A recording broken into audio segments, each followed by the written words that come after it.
é o corpo dele, né? Ele está vendo só. 2 Coríntios 5,17, diz assim a palavra do Senhor: assim, se alguém está em Cristo, nova criatura é. As coisas velhas já passaram, eis que tudo se fez novo. Se alguém está em Cristo, nova criatura, e as coisas velhas já? E tudo se fez? Tudo se fez? Meu querido, na sua vida, Deus está fazendo tudo novo. Amém? Deus vai fazer tudo novo na sua vida. Aleluias. Falar sobre mudança para o ser humano é complicado. A gente não gosta de mudança. É difícil mudar. De vez em quando eu falo sobre isso, eu lembro que lá em casa, eu estou há 2 anos, me mudei faz 2 anos, tem caixa que eu não abri. Saí de um apartamento para uma casa maior que o apartamento. Tem caixa que eu ainda não mexi. Mexendo lá outro dia, achei um CD que eu queria ouvir. Sapatos que se perderam, ficou lá. Porque mudança causa transtorno, causa dificuldade. Mas o Senhor tira toda a dificuldade aqui nessa noite. Mudar de trabalho, mudar de igreja, né? Como é difícil. Estou tão bem. Mas o meu foco principal é mudar o modo de viver.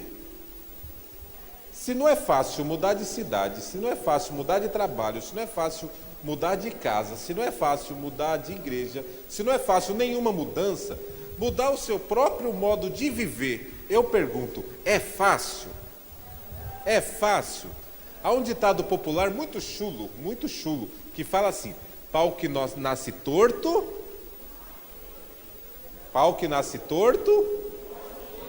é uma grande mentira. Porque o Senhor pega aquilo que é torto, aquilo que é complicado, aquilo que está feio e faz o quê? Ele conserta. Ele pega o que é velho e transforma em novo.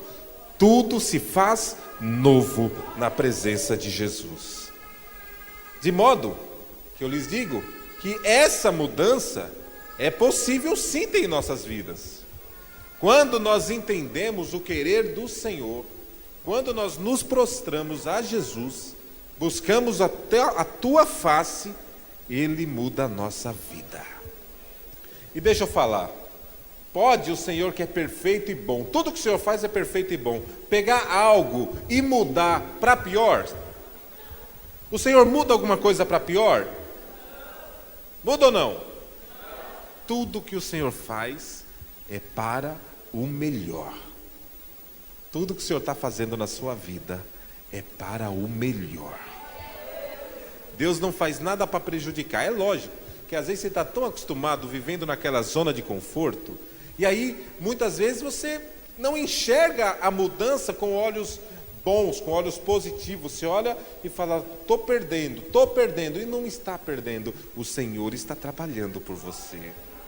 O período da Bíblia que Deus mais trabalhou foi o período que Ele silenciou. Quando o Senhor silencia na sua vida, pode ter certeza, Ele está trabalhando por você. Amém? Amém? Estamos aí ainda? Trouxe alguns exemplos de mudança que o Senhor fez nessas pessoas que eu vou mencionar, e pode fazer na sua vida também. Pode fazer também com que você entenda que o Senhor, Ele está trabalhando, e o que você está passando é nada mais, nada menos do que a mudança dele na sua vida. Amém? Eu não vou ler por causa da hora, mas Mateus 26, 7, 4 fala sobre um homem muito especial que Jesus amava muito. Jesus tinha mais de 70 discípulos, destacaram-se 12, e desses 12, 3 eram aqueles que estavam com ele a hora que ele acordava, a hora que ele comia, a hora que ele dormia. Que era quem? Quem que eram os 3 discípulos? Falaram aí, quem? De novo.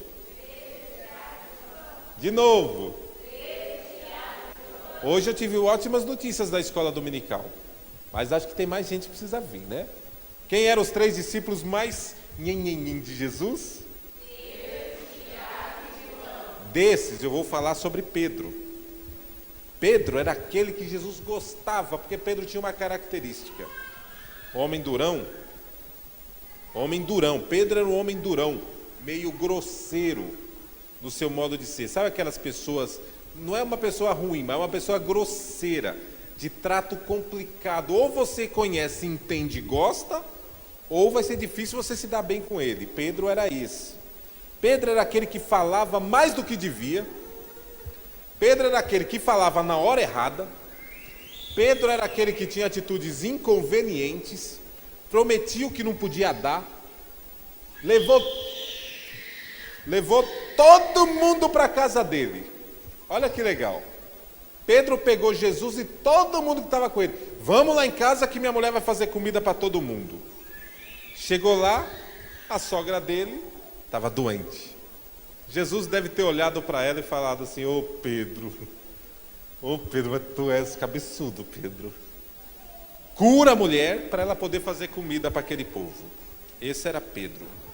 Quando, no final do ministério de Jesus, já se preparando para a sua morte, na última reunião, inflama, criança, uma aqui, outra aqui, inflama. Quando Jesus reúne os discípulos para a sua última reunião, é o último encontro deles, antes dele enfrentar a cruz. São os últimos momentos de Jesus com o seu corpo humano, porque depois esse corpo vai ser rasgado, machucado, ferido, sangrado, espanqueado até a morte. Depois, eles só veriam o Cristo ressurreto em poder e grande glória. Mas nesse momento, é a última vez que Jesus fala com eles. E fala bem assim, Pedro brigando: eu não vou deixar do Senhor, eu vou estar do seu lado, eu vou lutar até o último minuto. Jesus olha para ele e fala: Pedro, antes que o galo cante, meu filho, você vai me negar 3 vezes. Pedro bate na mesa, grita, Já viu pessoa que não tem argumento? Pessoa que não tem argumento faz o quê? Quem não tem argumento, grita. E Pedro grita: eu não vou fazer isso. Daí Jesus fala: fica tranquilo, o galo essa noite vai cantar. Não preciso nem dizer, a história os irmãos conhecem. Depois que Jesus é preso, Pedro tenta arrancar a cabeça do soldado, só acerta a orelha. Jesus tem que fazer um milagre na hora que é preso. Jesus é levado para o sinédrio, onde seria julgado e condenado. Pedro vai atrás. Pedro gostava de Jesus, mas quando ele está lá, passa a primeira pessoa: você é amigo dele, nunca vi esse homem. Passa a segunda: você é Galileu, nunca passei na Galileia. Galileu é mais ou menos como carioca. Cadê o Ricardo? Carioca, dá para esconder que é carioca? Não tem como. Abriu um sorriso, você já está vendo lá. Olha lá. Não tem como esconder. Galileu é mais ou menos assim. Eles bateram o olho, você sabia. Passou o terceiro: você é um deles.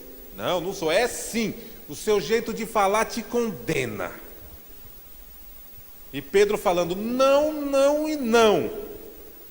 Imediatamente o galo cantou. E aí Pedro caiu em si e percebeu: ele estava certo. Eu sou um miserável. Eu não mereço nada. Jesus me ama, me traz para perto de si, me coloca como um dos seus discípulos, tolera todo o meu jeitão de ser, e eu neguei. Pensa, se Judas já tinha se matado, Pedro sai com a cabeça desse tamanho, pensando: o que eu vou fazer com a minha vida? O que eu vou fazer? Porque se um homem como Jesus, que sabia tudo, até o vento, o mar obedece, ressuscita mortos, cura todo tipo de enfermidade, falou que eu ia negar, eu jurei que não. Estou aqui passando essa vergonha. Jesus é aquele que dá oportunidades. Jesus é aquele que transforma. Está entendendo? Tem o momento do confronto, e Jesus não se furta de confrontar ninguém. Jesus não foge do confronto. Ei, para ter mudança, Para ter mudança, tem que ter confronto. Não briga, não é guerra, confronto. Sabe aquele olho no olho? Sabe aquela hora da verdade? Jesus chama Pedro e fala: Pedro, preciso falar com você em particular. Todos eles na fogueirinha da praia, Jesus e Pedro vai para a beira da praia. Jesus senta, olha para ele e fala: Pedro, tu me amas?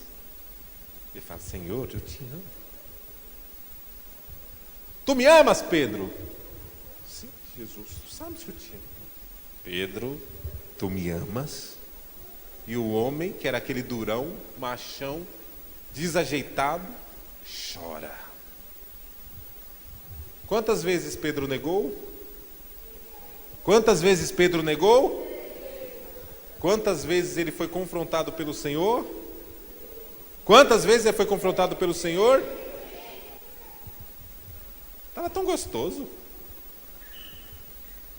Pedro entrou naquela praia de um jeito e saiu daquela praia de outro jeito. Está escrito em Atos capítulo 5, versículo 15. Olha quem virou Pedro. Olha o que Pedro virou.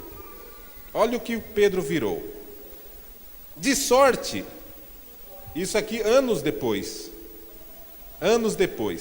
de sorte que transportavam os enfermos para as ruas e os punham em leitos, em caminhas, para que ao menos, vem comigo, ao menos a sombra de Pedro, quando ele passasse, cobrisse alguns deles.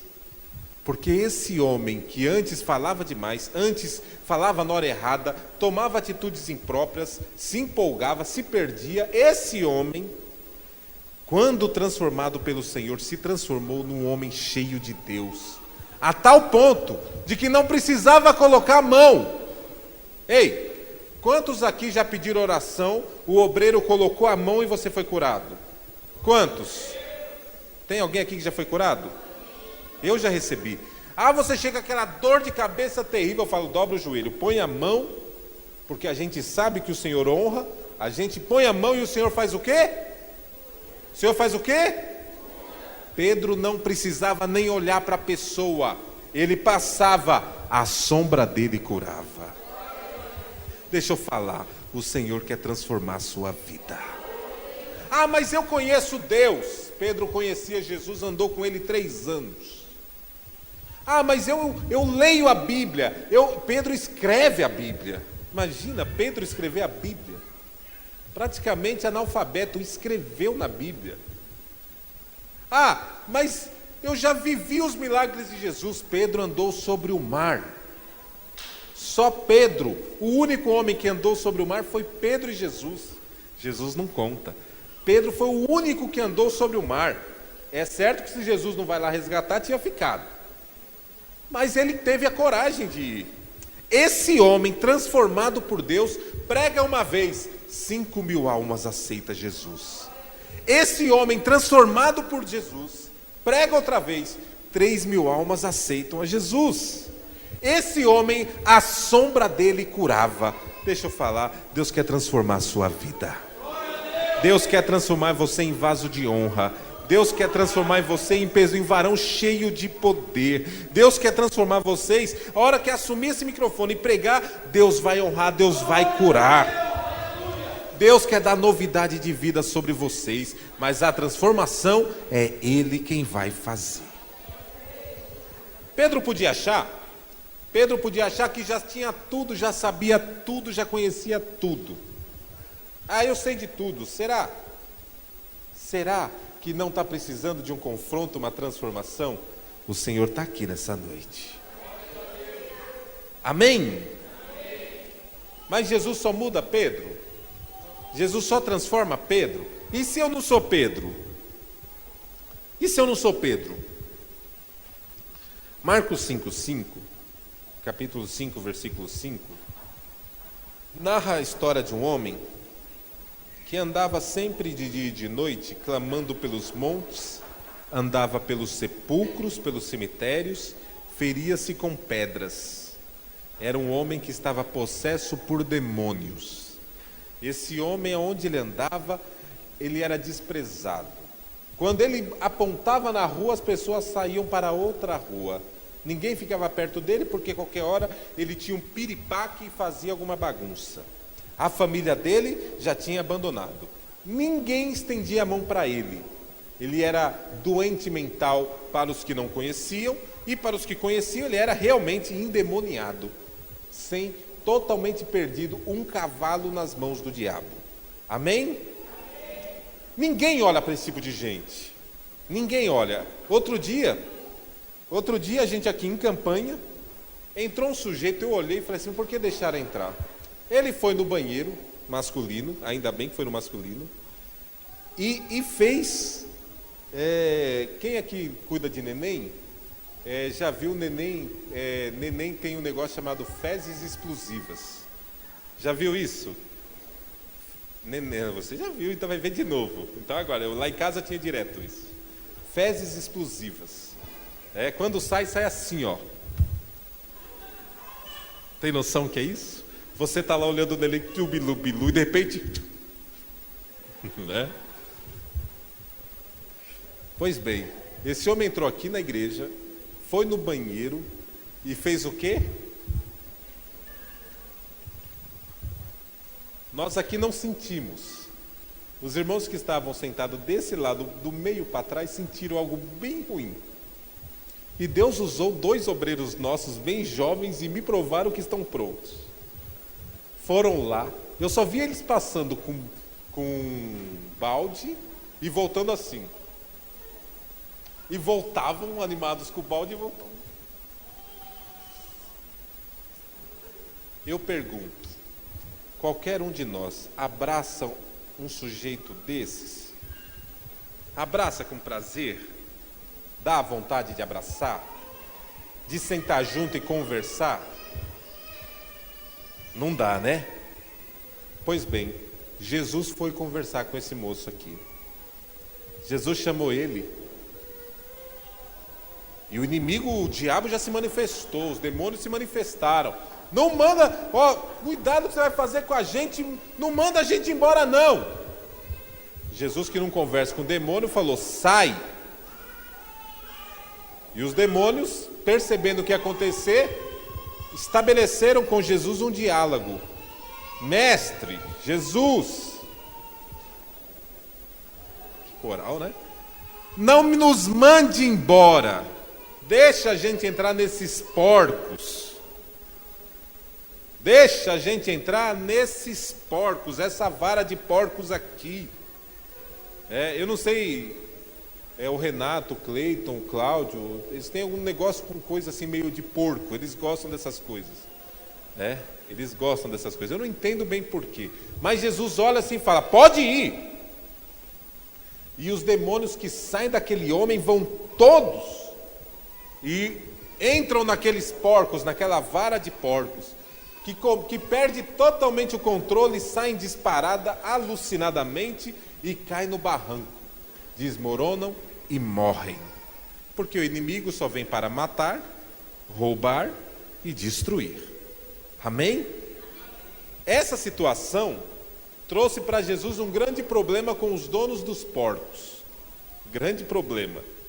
Mas esse homem, que antes ninguém queria chegar perto, se você abrir a sua Bíblia em Marcos capítulo 5, versículo 15, você vai ver que ele se tornou um discípulo. Ei, discípulo, repita, discípulo. Quem aqui é discípulo? Quem aqui é discípulo? Esse homem endemoniado, nojento, sujo, abandonado por todo mundo, se tornou discípulo de Jesus. E foram ter com Jesus. E a surpresa daqueles que foram ter com Jesus foi porque eles viram o endemoniado. Eles viram aquele homem endemoniado, aquele que teve legião. Como é que ele estava? Sentado, vestido, em perfeito juízo. Eles olharam e temeram, se espantaram, vai dizer em outras versões. Como pode aquele homem doente, endemoniado, sujo, agora está bem cheiroso, vestido, assentado, ajuizado, conversando calmamente, porque agora ele não é mais um endemoniado, ele se encontrou com Jesus. Quem se encontra com Jesus pode ser o que tiver sido lá fora. A partir do momento que se encontra com Jesus, é discípulo de Jesus.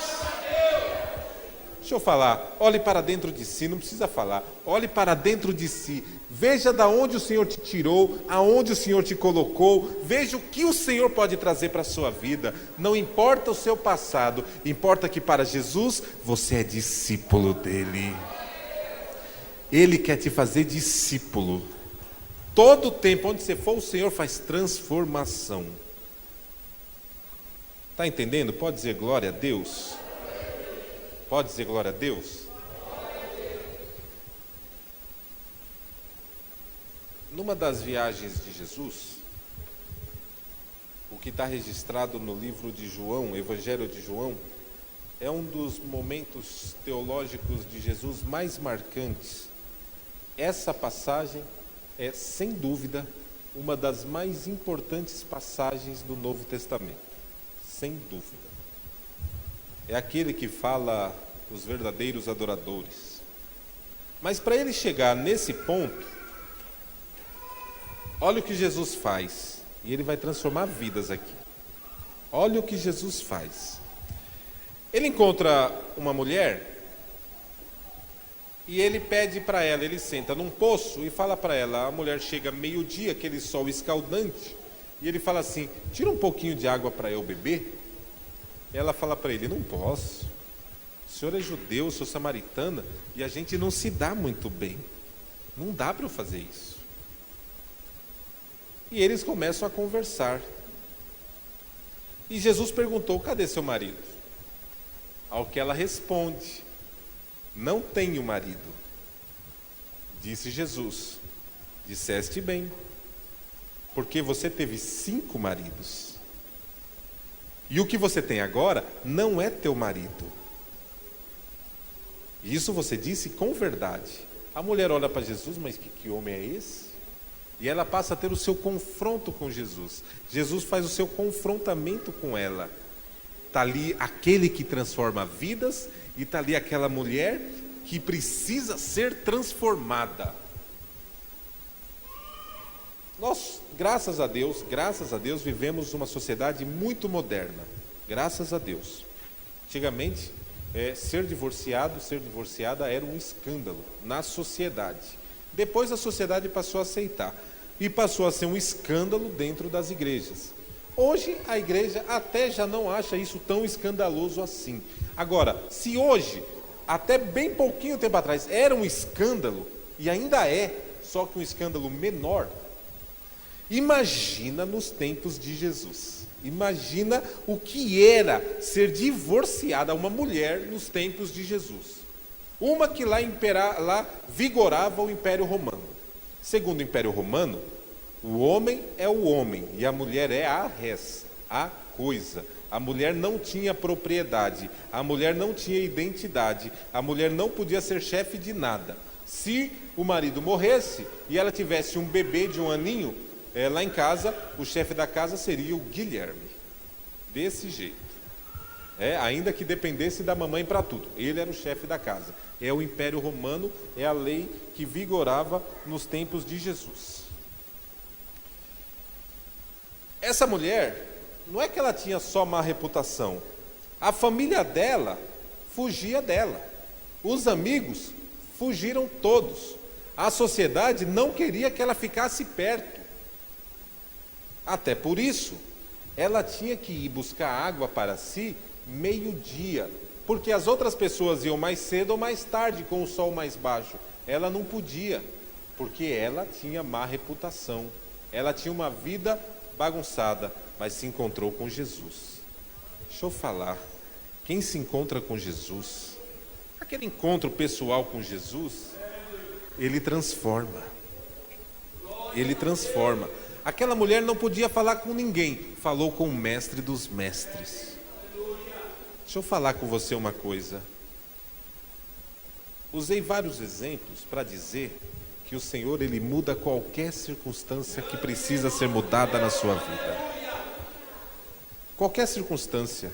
Pedro falava demais, Pedro agia demais, Pedro era muito agitado. Jesus mudou isso nele. Ele passou a não mais atrapalhar, a ser assim o maior pregador do seu tempo. Aquele homem endemoniado, largado, jogado, abandonado, se torna discípulo. E essa mulher, abandonada pela sociedade, desprezada, imaginem as mulheres que conheciam ela. Ela era inimiga pública, ela passou aqui, todo mundo dava as costas. E os homens? Se eu conversar com essa mulher, vão falar que eu estou tendo caso com ela. Já saíam de perto correndo. Jesus transformou ela a tal ponto que ela sai do encontro que teve com Jesus, e lá no versículo 29, ela chega na vila onde ela morava, encontra as primeiras pessoas e fala: vem, vamos comigo. Tem um homem que sabe tudo, é um profeta enviado por Deus. Tem um profeta que falou tudo aquilo que eu precisava, que eu tinha. Ele está lá e quer falar com cada um de vocês. Essa mulher, de ser essa confusão toda que era a vida dela, passou a ser evangelista. Essa mulher passou a evangelizar. Essa mulher fez propaganda das boas novas, propagou o reino de Deus. Deixa eu falar. Você pode ter a vida que tiver, ter cometido os erros todos que tiver cometido, ter caminhado pelos caminhos mais complicados pelos quais se possa caminhar.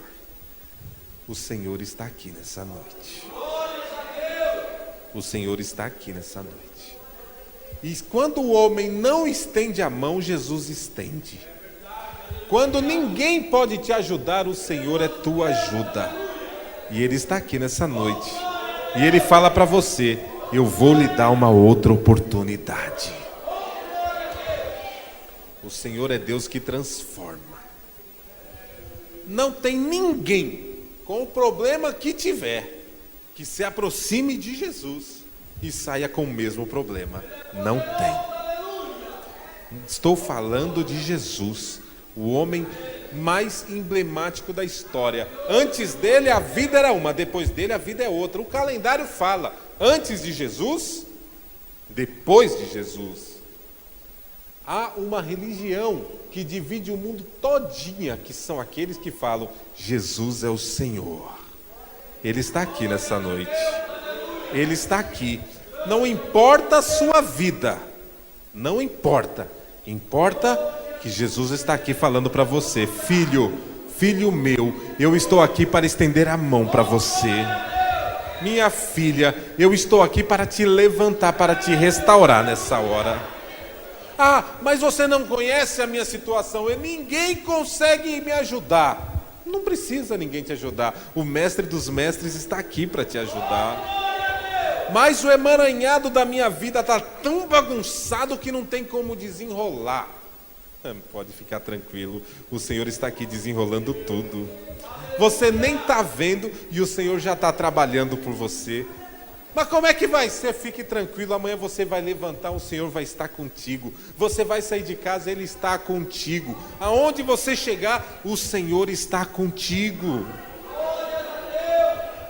Essas pessoas aqui mudaram totalmente a sua vida. Você sabe o que é? Você sabe o que é ser o inconveniente da turma? Sabe o que é você ser o chato da turma? E sabe o que é depois? Quando você entrar, as pessoas: Ele está chegando! Era Pedro. Pedro está chegando! Pegava os doentes. O sol está ali. Ele vai passar por aqui. Põe aqui. Quando ele passava, o sol batia nele e a sombra ia curando, ia curando, ia curando. O Senhor vai curar você nessa noite. Aleluia.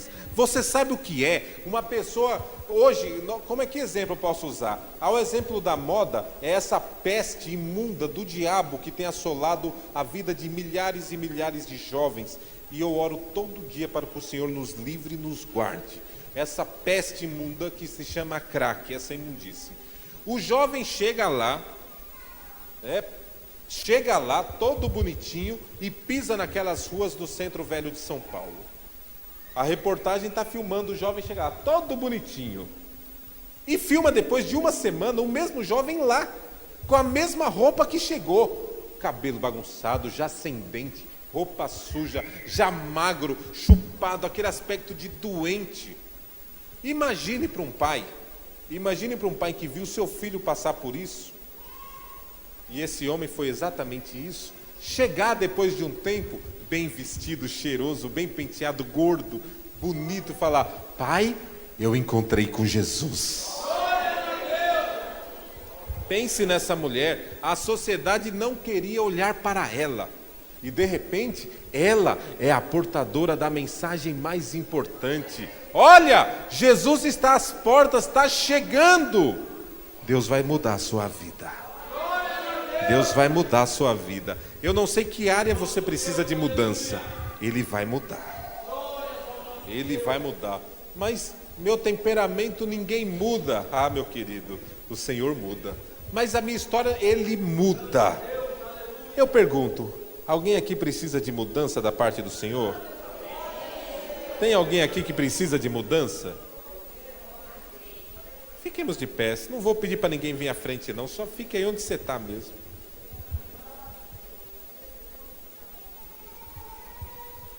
Nosso Deus está aqui nessa noite. Nosso Deus está aqui. Se você precisa que algo mude na sua vida, e não precisa ser, de repente você não tem problema nenhum desses que eu falei, mas você sabe o que você precisa mudar, e você sabe que não dá para você mudar, mas dá para Jesus transformar a sua vida. Às vezes você vai falar assim: tá tão bom, se tá tão bom, será que não pode melhorar? Há uma palavra que as pessoas têm medo de usar. As pessoas têm medo de usar porque pode dar a conotação de que querem atropelar as outras. Essa palavra é ambição. Ambição. Quem aqui conhece o sentido de ambição? Quem aqui tem ambição na sua vida? O que é ambição? Ambição é o seguinte: eu não tenho nada, eu quero ter. Amém? Tem pecado nisso? Não. Você ambiciona algo. Deus vai fazer o quê? Deus vai te dar. Quando você tem, você fala: ó, Deus foi bom comigo, já me deu o que eu queria ter. Agora eu vou ambicionar ter o quê? 2. Deus pode te dar 2? Pode? Aí você tem 2, que Deus te deu o segundo. Aí depois que você tem o segundo, você fala: Deus, eu quero 3. A sua ambição diz que você tem que querer 3. E Deus faz o quê? Te dá 3, de acordo com a vontade dele. Ambição. Meu querido, se você tem a sua vida material, a sua vida espiritual, e está num patamar que você acha que está bom, estou feliz, eu estou feliz, eu sou um homem feliz, congrego numa igreja maravilhosa, que na hora de pregar eu fico preocupado de baixar o nível. Olha que coisa boa, Deus me abençoou, tenho um emprego, profissão, tenho minha casa e tenho meu carro, estou feliz. Mas só porque eu estou feliz acabou? Não, eu ambiciono mais. E o Senhor pode dar mais. Aleluia! Se sua vida está boa, está feliz, está tudo em ordem, tudo bonitinho, Deus fala: eu posso melhorar ainda mais. Agora, se está precisando de algum ajuste aí, pode ficar tranquilo. Deus entra com a providência que você precisar. Amém? Põe a mão no seu coração nessa hora. Vamos orar. Mas eu não vou orar, você vai orar. Fala com Deus, fala: Deus, eu preciso dessa mudança na minha vida. Pai querido, Pai celestial, nós estamos na Tua presença nessa hora, Senhor, porque precisamos de Ti, Senhor amado. Pai querido, eu não conheço a necessidade dos Teus filhos. Eu não sei aonde o Senhor precisa entrar para fazer alguma mudança, mas eu sei que o Senhor pode, e o Senhor conhece cada coração, cada vida, cada sentimento, e o Senhor pode entrar com providência nessa hora.